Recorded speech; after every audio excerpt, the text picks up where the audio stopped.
रियो, Tokyo. अगर आपको लगता है कि इस सीरीज में अगला नाम बर्लिन, डेनवर और नायरोबी है तो आप गलत हैं। सही क्रम है पेरिस, लॉस एंजलिस और ब्रिस्बेन। बेशक ये लोकप्रिय सीरीज मनी हाइस्ट के पात्र नहीं है, बल्कि ये वो शहर हैं जो आने वाले वर्षों में समर ओलंपिक की मेजबानी करेंगे। प्रत्येक ओलंपिक होने वाले कुछ हफ्तों के दौरान ये शहर और देश ही दुनिया का ध्यान केंद्रित करेंगे। इस कारण से प्रत्येक देश, शहर और प्रतियोगिता स्थलों को तैयार करने के लिए कई साल और काफी राशि खर्च होती है। क्या आप जानते हैं कि ओलंपिक की मेजबानी के लिए किसी शहर को कैसे चुना जाता है? क्या ओलंपिक की मेजबानी करने वाले देशों को इसके लिए पर्याप्त मुआवजा दिया गया है?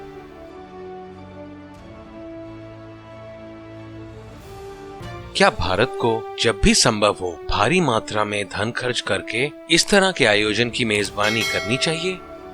इन सवालों के जवाब और उनका विश्लेषण हम इस वीडियो के माध्यम से जानेंगे। हम ये भी चर्चा करेंगे कि 2021 टोक्यो ओलंपिक को अभी भी टोक्यो 2020 ओलंपिक क्यों कहा जाता है।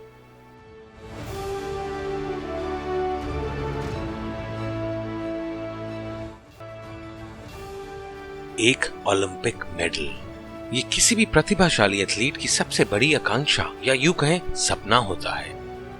ओलंपिक पदक विजेता वे हैं जिन्होंने अपना जीवन उन प्रतियोगिताओं को जीतने के लिए समर्पित कर दिया है जहां जीत और हार कुछ ही मिनटों या सेकंड में निर्धारित की जाती है। ओलंपिक की मेजबानी करने वाले देश या शहर का भी यही हाल है। सिर्फ कुछ दिन तक चलने वाले इस खेल के लिए शहर को इस आयोजन की तैयारी करने में कई साल लग जाते हैं। इसे अच्छे से समझने के लिए आइए हम टोक्यो ओलंपिक का ही उदाहरण लेते हैं।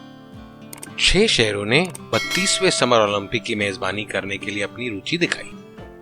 भले ही रोम ने शुरुआत में ही अपनी बोली वापस ले ली हो, अन्य 5 शहरों ने अपने विस्तृत आवेदन अंतर्राष्ट्रीय ओलंपिक समिति IOC को सौंप दिए। आवेदनों के कठोर मूल्यांकन के आधार पर बाकू और दोहा के निवेदनों को खारिज कर दिया गया था और बाद में IOC सदस्यों के बीच 3 दौर के मतदान के बाद टोक्यो को 2020 ओलंपिक खेल के लिए चुना गया था। उस समय तक जापान पहले ही $75 मिलियन 540 करोड़ भारतीय रुपए खर्च कर चुका था। ये सिर्फ बोली तैयार करने और IOC मानकों के अनुसार स्थान को डिजाइन करने का खर्च किया गया था। यहाँ एक और ध्यान देने वाली बात यह है कि ये राशि उस $150 मिलियन के अतिरिक्त थी जिसे जापान ने 2016 ओलंपिक में अपनी असफल बोली की तैयारी के लिए खर्च किया था। ये पहली बार नहीं है जब टोक्यो ने ओलंपिक की मेजबानी की है। 1964 के ओलंपिक खेल भी जापान में आयोजित किए गए थे। ये ऐसा ओलंपिक था जिसने जापान की आर्थिक सुधार का जश्न मनाया जो द्वितीय विश्व युद्ध से तबाह हो गया था। टोक्यो की योजना उस समय बनाए गए कई स्टेडियमों को अपग्रेड करके लागत कम करने की थी, लेकिन नया ओलंपिक स्टेडियम जहां ओलंपिक का उद्घाटन समारोह होगा तब भी बनाने की जरूरत थी। स्टेडियम का प्रारंभिक डिजाइन लागत और आकार दोनों के मामले में बेहद विवादास्पद रहा, जिसके कारण उसे छोड़ना पड़ा और एक नया डिजाइन तैयार करना पड़ा। टोक्यो ओलंपिक में 33 खेल कैटेगरी में 339 इवेंट्स होते हैं। अधिकांश इवेंट्स हेरिटेज जोन में आयोजित किए जाते हैं जो शहर के केंद्र में और समुद्र से टोक्यो खाड़ी क्षेत्र में स्थित है। पहले से मौजूद स्टेडियम का उपयोग करके और कई अस्थायी स्थानों का निर्माण करके उदाहरण एओमी शहरी स्पोर्ट्स पार्क टोक्यो लागत में कटौती करने में सक्षम रहा। हालांकि जापान को अभी भी 11,000 से अधिक एथलीटों के रहने के लिए एक नया ओलंपिक विलेज बनाना था। रहने के लिए एक आवास प्रदान करने के अलावा विलेज में रेस्तरां और ट्रेनिंग की सुविधा भी प्रदान करनी होगी। माना जा रहा है कि इन सभी व्यवस्थाओं पर टोक्यो ने कम से कम $2 अरब खर्च किए हैं। अंतर्राष्ट्रीय ब्रॉडकास्टिंग केंद्र का भी निर्माण करना है जो मीडिया का मुख्य केंद्र होगा। इसके साथ एथलीटों और वेन्यू के लिए सुरक्षा सुनिश्चित करना भी एक आवश्यक और अनिवार्य खर्चा है।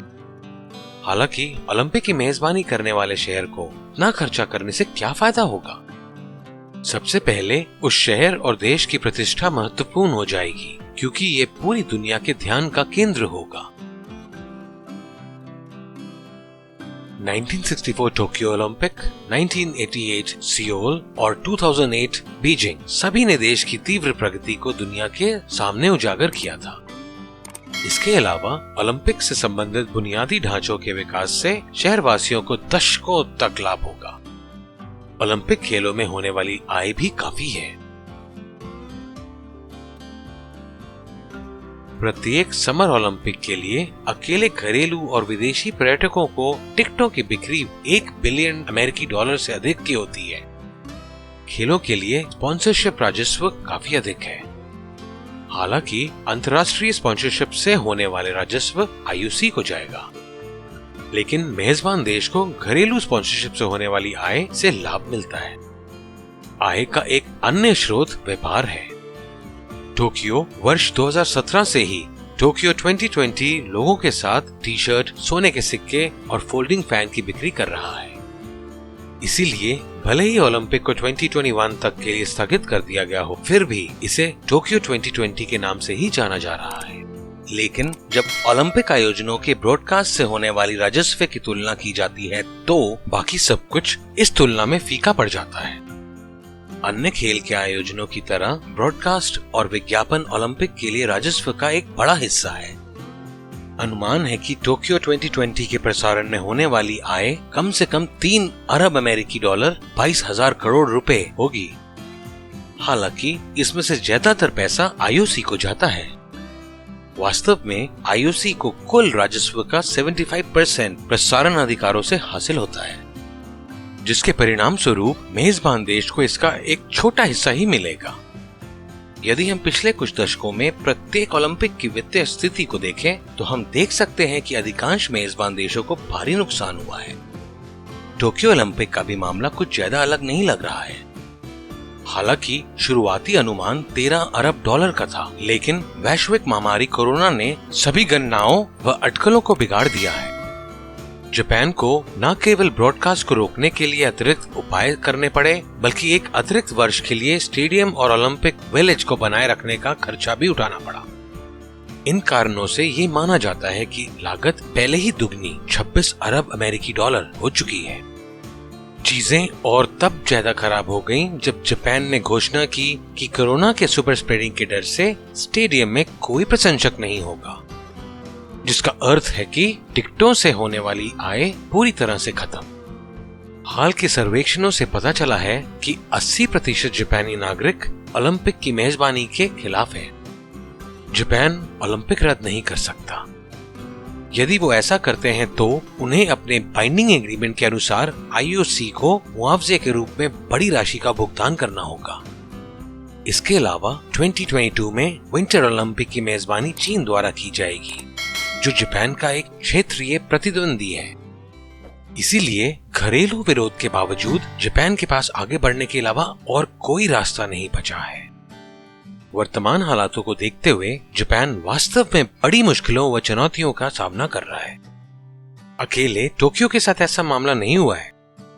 हाल के दशकों में ओलंपिक की मेजबानी करने वाले अन्य देश भी मुश्किल दौर से गुजरे हैं। 2004 एथेंस ओलंपिक की मेजबानी में हुए खर्च के कारण ग्रीस आंशिक रूप से दिवालिया हो गया। 2016 के रियो ओलंपिक के दौरान ब्राजील भी उथल पुथल भरे दौर से गुजरा था। इन सभी प्रयासों के बीच में अजीब बात यह होती है कि मेजबान देश इतने जोखिम व चुनौतियों का सामना करते हुए ओलंपिक की मेजबानी करते हैं और एक बड़ी धनराशि खर्च करते हैं, लेकिन अधिकतर विदेशी मीडिया से नकारात्मक कवरिंग का ही सामना करना पड़ता है। एथेंस, रियो और बीजिंग ओलंपिक्स में भी ऐसा ही वाकया हुआ था। ओलंपिक की मेजबानी करने वाले राष्ट्रों को लगा था कि इस माध्यम से वे अपने देश की छवि को बढ़ावा दे सकते हैं, लेकिन ठीक इसके विपरीत परिणामों का सामना उन्हें करना पड़ा। अधिकांश देश अब इस तथ्य से भलीभांति परिचित हैं। यही वजह है कि कई देशों ने 2024 और 2028 के ओलंपिक की मेजबानी में दिलचस्पी दिखाई। बाद में उन्होंने अपनी बोली छोड़ दी थी। नतीजतन आईओसी ने 2024, 2028 और 2032 ओलंपिक को बिना प्रतिस्पर्धा दिया है। इसीलिए वे अब ओलंपिक को पर्याप्त इंफ्रास्ट्रक्चर वाले देशों को देने की कोशिश कर रहे हैं। एक और विचार ये है कि फीफा और आईओसी के जैसे कई देशों को ओलंपिक की सह मेजबानी करने की है। भारत जैसे बड़े देश के लिए ओलंपिक की मेजबानी करना कोई बड़ी चुनौती नहीं है। यदि भारत आईओसी को अनुकूल परिस्थितियां प्रदान करता है तो वे भारत को ओलंपिक प्रदान करने के लिए तैयार होंगे।